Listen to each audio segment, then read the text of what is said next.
void of travel at the moment. Tell me this, who comes to the airport to buy a watch? Sorry, the quarantine already. Yeah, feels like it. We are locked up in a room.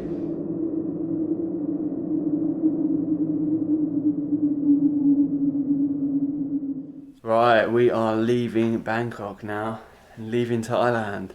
Yes. The journey starts. Goodbye to our little place. The 19th floor view, amazing, incredible.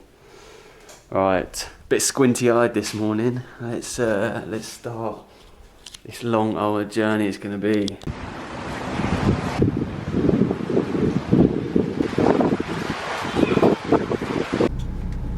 Right, onwards to Suvarnabhumi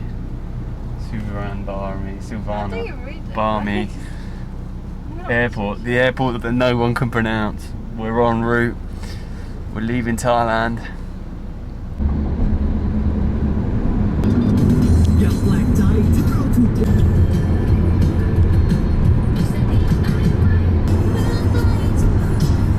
Julia thought our flight was cancelled. Yeah, because the flight next to us with the same airline is cancelled. That was close. Where are we going? We don't know yet. We know. Right, come on. Right, where do you want to weigh your bag?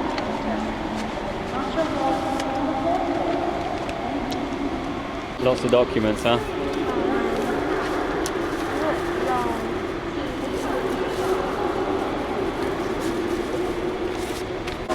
Me and Julia went to the gym the other day, and it's 2 days since we were there. Julia's saying her legs are killing her. She can't bend down because yeah, and the woman made me squat to open the bag. And I couldn't even sit down. Julia's favourite drink. If you come to Thailand, you should try this drink. It's the best drink ever. What is it? It's the kuru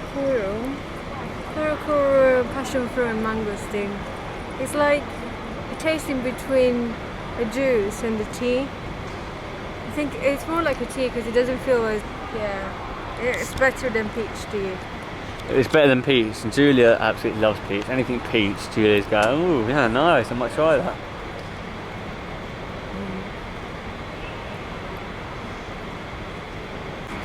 There were so many documents to check, and they checked everything from they checked from ticket, obviously, through to health documents, registration forms, visa, invitation letter. They also checked onward travel as well, which is not really that common. Yeah, they checked basically everything. It's pretty thorough. So you're probably wondering how busy is the airport. Well, actually, the airport isn't actually that busy. It's busier than Kuala Lumpur was when we flew out Kuala Lumpur last year. But it's not as busy as Milan. They also gave us these little green bands as well. I'm not sure what the green bands are for, but she basically said that it's to identify you when you get to Singapore for a connecting flight. Gucci in the background, yeah. My alarm keep going off, all my alarms. Is that all your alarms keep going off? Yeah. Every 5 minutes I've got a new alarm. They're actually building a new airport that I don't think is actually finished yet, or it's nearly finished for this place. There's a new terminal, brand new terminal even, that's happening, but it hasn't obviously been finished yet. So we're here in a very quiet airport. Lots of things cancelled. Yeah. Look how much has been cancelled. There's so many cancelled flights. Mad. Fortunately our flight isn't cancelled, not yet anyway. To be fair, there is stuff actually open. There are actually shops open. I wonder if they've just opened just because it's now the 1st of July or 2nd of July now, and flights to places like Phuket have restarted, some more tourists are coming, so maybe they're reopening everything. I don't know. Close enough. Close. Bill Bentley pub closed. You can imagine that's quite busy with tourists. All these Western blokes. What, Cafe Ritazza? Yeah, it's a London classic. Is it a London classic? Yeah, it's a fake Italian place in London. You'll find it like Victoria Station, the main stations and Oh stuff. yeah. And the airports in London. I don't even notice it. Really? Yeah, Julia notices it because they're not real Italian, so Julia's like, it's fake Italian. Yeah. England is full of these fake Italian places. they just have stupid names like Caffè Nero and stuff, which means black coffee in Italian, but they're all English chains. But what else in ones? Independent ones, yeah. You see, in Italy, this is a weird place because they don't actually have like chains. They do have some, but it's only in the big cities. It took really long for Italy to get the first Starbucks in as well, because our independent bars, like coffee shops, kept opposing to it. They were really unhappy with it. I think until you've been to Italy, you won't really understand what we're saying. But when you go to a coffee shop in Italy, you understand that it's a bit like a ritual having a coffee in Italy. It's a bit different. Just look how empty it is, mad. 并且符合泰国卫生部的预防措施。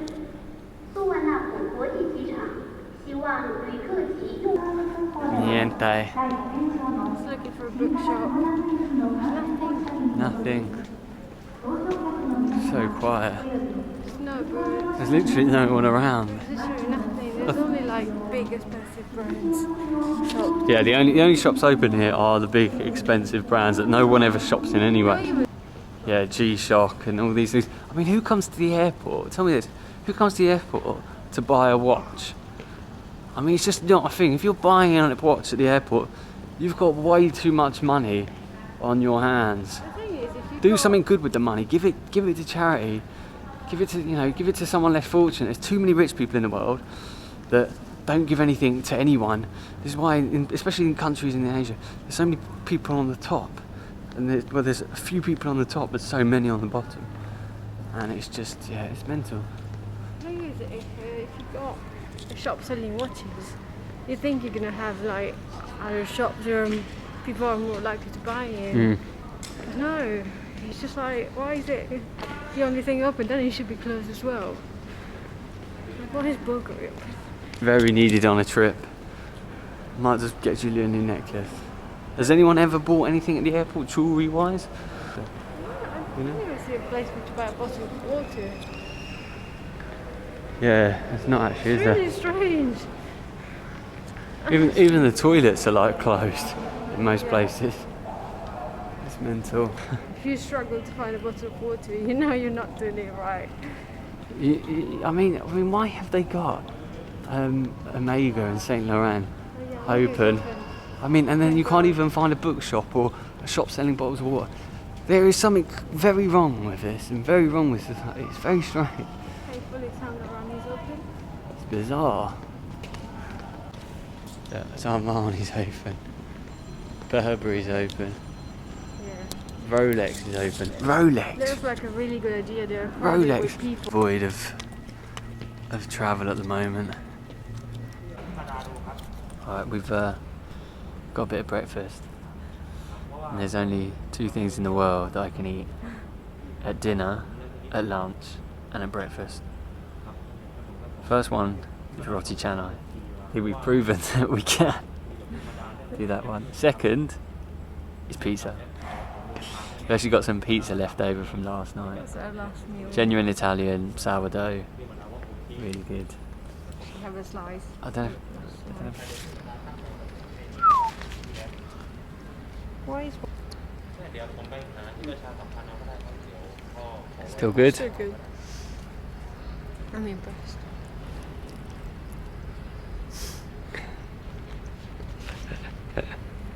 People around me wish that was good. Can't deal with this anymore. Do something you shouldn't do before a flight. Is heavy workout on legs. Short haul flight.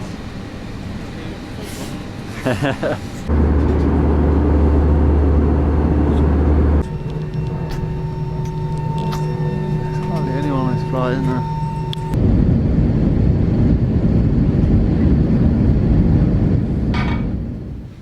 And just like that, the video kind of ends.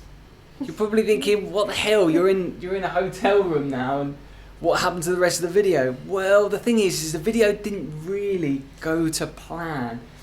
We had big plans for Singapore. We had a 7-hour layover, and we were like, wow, this is gonna be amazing. If you've ever seen pictures of Singapore airport, looks really good. We were like close to Malaysia. We'll get some roti canai. Yeah. We were gonna pig out. We were gonna do a little food tour at Singapore airport. Nah. As soon as the plane landed, you, right, come with us. And we were all, the whole plane, there was about 12 people on the flight, and we were all escorted off to this place. And Giulia goes to me, this doesn't look good, Pat. And I was going, well, it can't be that bad. Like, they're taking us to another terminal, and then we'll get to shop around. It'll be great. It wasn't that, was the it? case. No, I was right. They took us over to a room. It's actually such a nice airport. Yeah, they've stuck us in a room to wait until the connecting flight. 7 hours. You're not able to go to the shop, nothing. Giulia's really annoyed. Man, my only goal today was to be able to find a book or something.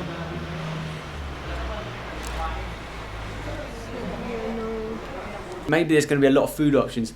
There was nothing. We're about 3 shops. There's about 3 shops. Order from. Man, it was so bad, and we ordered like the worst food. Upstairs, yeah. Kind of bento box. You could only buy with Singaporean dollars, by the way, which you obviously wouldn't have when you're just stopping by, transiting at the airport. Sorry, the quarantine already. Yeah, feels like it. We are locked up in a room. You can only get food delivered. It's not usually what we want. It's true. Not welcome to Singapore. What do you think? Unwelcome. So you ever going to come back to Singapore? Never. Not after this. The video kind of stops there because we didn't really have anything else to film. We got on the flight from there. Oh my god, the Singaporean airport staff were mean as hell. They pulled out everything from our bags, and the Thai security didn't say anything at the airport about a bottle opener that was in my bag.